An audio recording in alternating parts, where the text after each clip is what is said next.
Hi friends. So basically हमारा 2023 का mains UPSC CSC mains ऐसे पेपर हमारे हाथ में है, ठीक है।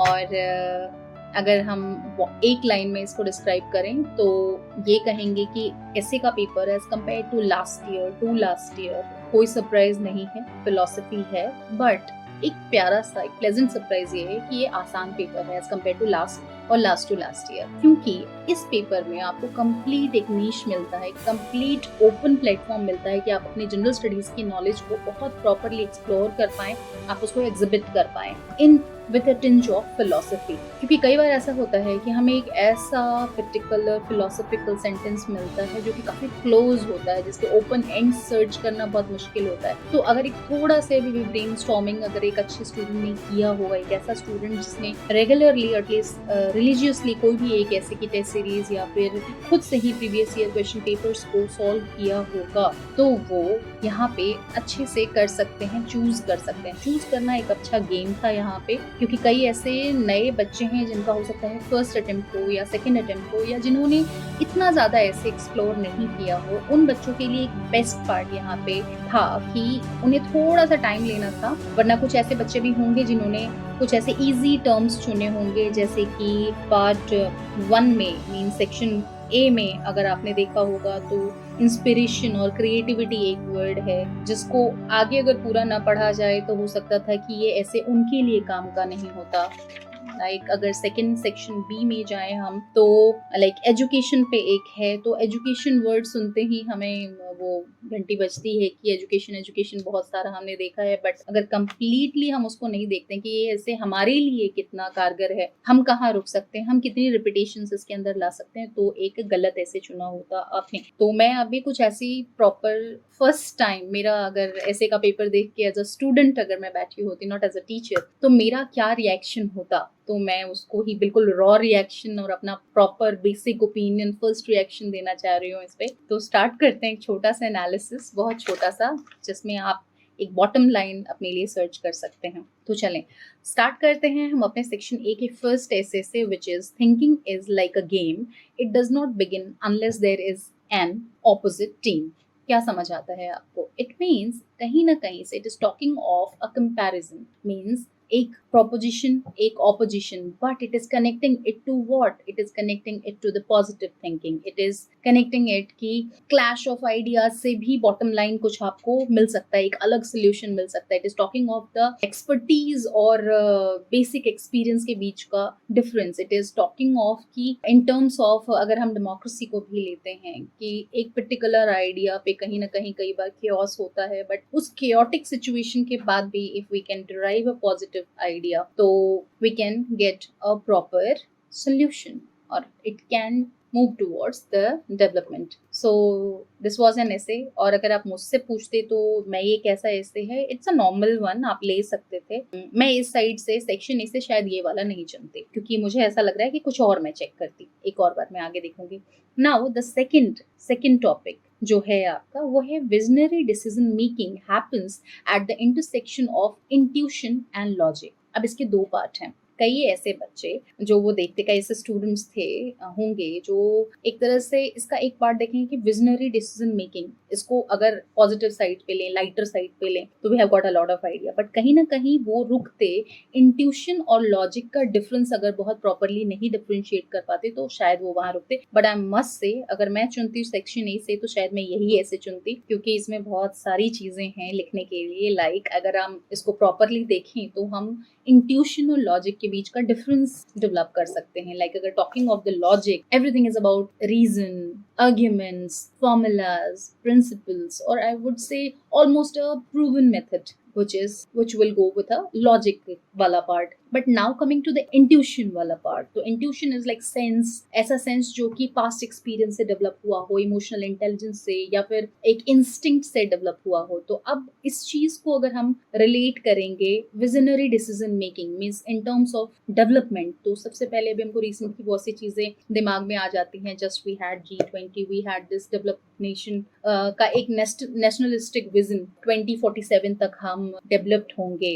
और यहाँ से जैसे कि 5 गोल्स हैं हमारे, जैसे पंच प्रणव अमृत काल, हम इस चीज़ को रिलेट कर सकते हैं इससे, जैसे like goals of developed India, then coming to the removing all kind of colonial mindset, इसके अलावा taking pride in our culture or unity, or it's like a sense of duty which is like fifth prana. So all these we can connect. Apart from it, हम vision और means एक basic vision को connect कर सकते हैं कि पहले एक इंट्यूशन होता है, वो लॉजिक के साथ मिलता है, ठीक है। आप समझ सकते हैं यहाँ there is a word intersection, means ऐसी जगह जहाँ पे ये दोनों मिल रहे हैं, मीन्स इन दोनों को मिला के क्या, तो कहीं ना कहीं हर कुछ एक इंट्यूशन से ही शुरू हुआ और धीरे धीरे वो लॉजिक को डेवलप करते हुए प्रेजेंट टाइम में एक प्रूवन मेथड हो गया। टॉकिंग ऑफ, जैसे कि अभी हमने एक विजन की बात की, एक हमने नेशनलिस्टिक विजन की बात की कि 47 तक we will be developed, but कहीं वापस जाएं पीछे, जब हमने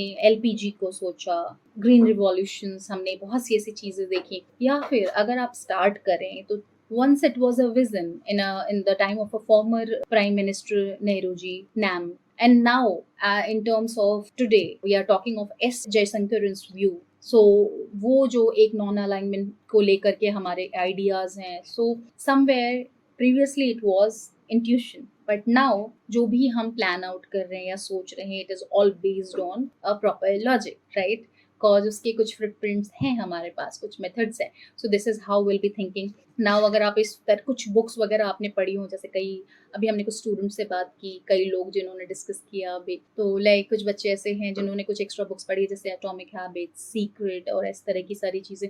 सो we can develop a story around, जो शुरुआत करने के लिए एक अच्छा पॉइंट हो सकता है इंट्यूशन और लॉजिक बेस्ड डिसीजन मेकिंग को लेके। आप इमोशनल इंटेलिजेंस का आइडिया ले सकते हैं 6 पेपर 4 से। तो there are n number of things जो कि आप इसमें कर सकते हैं। Now coming to the third topic, not all who wander are lost. ये भी अच्छा टॉपिक था। You can write philosophical thing, जिसका GS पेपर 4 अच्छा है, they can go very good, magically good. Now coming to fourth number, that is inspiration or creativity springs from the effort to look for the magic in the mundane. It means हर दिन की daily की चीजों से magic ढूंढना। Everyone would go for Newton, ठीक है, Apple गिरते हुए देखा उन्होंने, उस चीज से देखा। कई लोग उसमें और भी चीजें डालेंगे। रिसेंट में अभी हमने एक स्टूडेंट से बात की तो उन्होंने कहा they can go for Oppenheimer. तो बट कहीं ना कहीं इसका एक और पार्ट ये भी हो सकता है कि हमारे जो चेक कर रहे हो पेपर, हमारे इवेलुएट कर रहे हो, उनका व्यू पॉइंट एटॉमिक थ्योरी या फिर उस चीज को लेकर के डिस्ट्रक्शन की साइड ना जाए कि वी आर स्कूटिंग समथिंग डिस्ट्रक्टिव। तो वो कहीं ना कहीं हमने कल पे, मतलब इसको अगर फार्स वे में कहा जाए तो हो सकता है he must not be a fan of Oppenheimer, rather a fan of Barbie. तो you need to take care of the mindset of the evaluator too. तो evaluator की mindset के साथ भी हमें जाना है। So this is again a thing. So yes, आप कर सकते हैं इस चीज को, लेकिन और सारे एग्जाम्पल्स हैं जहाँ पे आप scientific, science and technology based example डाल के 4th नंबर काफी अच्छा लिख सकते हैं, ओके। या फिर कई ऐसे भी एग्जाम्पल्स हैं नॉर्मली जो हमारे डेली लाइफ में चलते हैं। किसी ना किसी को एक ग्रोसरी स्टोर से कुछ खरीद के लेके आने से डिलीवरी तक का आइडिया, या फिर ऑनलाइन सर्विसेज इन चीज़ों का आइडिया है। तो दिस इज ऑल क्रिएटिविटी और इंस्पिरेशन जो है वो डेली की चीजों से उठाई जा सकती है। This is a good idea to go for. काफी सारे एग्जांपल्स हैं आपके पास। थर्ड वाला जो है वंडर्स आर नॉट लॉस्ट, तो इसमें बहुत सारे ऐसे भी हैं जैसे starting from Columbus to Vasco da Gama to Buddha, मतलब yes, even a UPSC aspirant, all those who are wanderers are not lost. तो this can be a good part. Section A हमारा अच्छा है। Now coming back to section B. Section B क्या कहता है?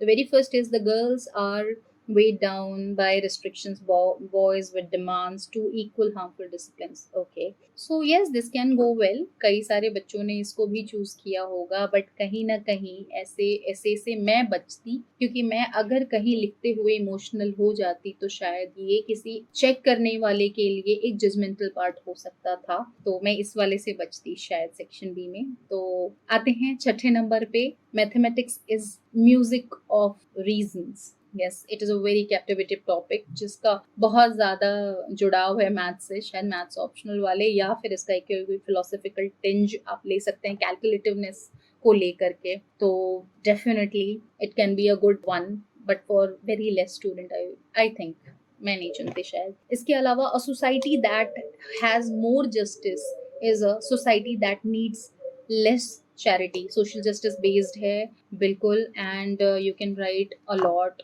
In terms of development, self reliance वगैरह वगैरह, बहुत कुछ है इसमें भी। तो 7th नंबर आया जो मस्ट हैव गॉन फॉर, मैं 7th नंबर चूज करती। इसमें मैं बहुत सारी चीजें कोट कर पाती एथिक्स से, definitely. And now coming to the last one, that is education is what remains after one has forgotten and what has learned in the school. Yes, it is a very good topic, बहुत आसान था ये भी, आप इसके लिए भी बड़े आराम से जा सकते थे। सो यस, मैंने शायद पार्ट बी से मैंने 7th चुना होता, पार्ट ए से मैंने 2nd चुना होता। तो बहुत ज़रूरी है कि आप बहुत वाइजली अपना ऐसे चुनें, और to be very frank and precise, कम टाइम होता है, ज़्यादा लिखना होता है, आपको ब्रेन स्टॉर्मिंग सबसे ज़्यादा इंपॉर्टेंट रोल प्ले करती है, तो बहुत प्यार से करें। ऐसे जो लोग अभी 2024 के लिए जा रहे हैं, it's a clear cut advice to them कि just don't be a bookworm. जो भी आपके सिलेबस के अराउंड की चीज़ें, अब आप देख रहे हैं कि फिलोसफिकल ऐसे का कितना इम्पोर्टेंस है, तो कहीं ना कहीं हमें उस हिसाब से कुछ और चीज़ें पढ़नी पड़ेंगी, आउट ऑफ द बॉक्स जाना पड़ेगा। और कहीं ना कहीं in our life it is very important कि हम अलग अलग डायमेंशंस की चीज़ें सोचें, जो कि कई बार सिर्फ यूपीएससी के सिलेबस की बुक्स के साथ नहीं होता, आउट ऑफ द बुक्स भी होते हैं। आप प्रॉपर एक्सपोजर लें लाइफ का, हाँ, बट टाइम के साथ। तो ऑल द बेस्ट। इस बार का पेपर मज़ेदार है, इजी है तो सबके लिए इजी होगा, टफ होता है तो सबके लिए टफ होता है। आप अगले पेपर के लिए, पेपर 1, 2, 3, 4 के लिए बहुत प्यारी सी एडवाइस है कि अगर किसी को ऐसा लगता भी है कि कहीं मेरा कुछ कंपैरेटिवली बिगड़ गया है, तो हमारे पास अभी 1, 2, 3, 4 और ऑप्शनल इतनी सारी जगह हैं इस चीज़ को फिक्स करने के लिए। अगर 2B, 3B, 4B, तो घबराने की बिल्कुल ज़रूरत नहीं है। लास्ट डे, लास्ट मिनट तक लड़ेंगे, क्योंकि हम नहीं जान रहे हैं किसका क्या खराब हुआ है, किसका क्या अच्छा हुआ है। So all the best, thank you, God bless you.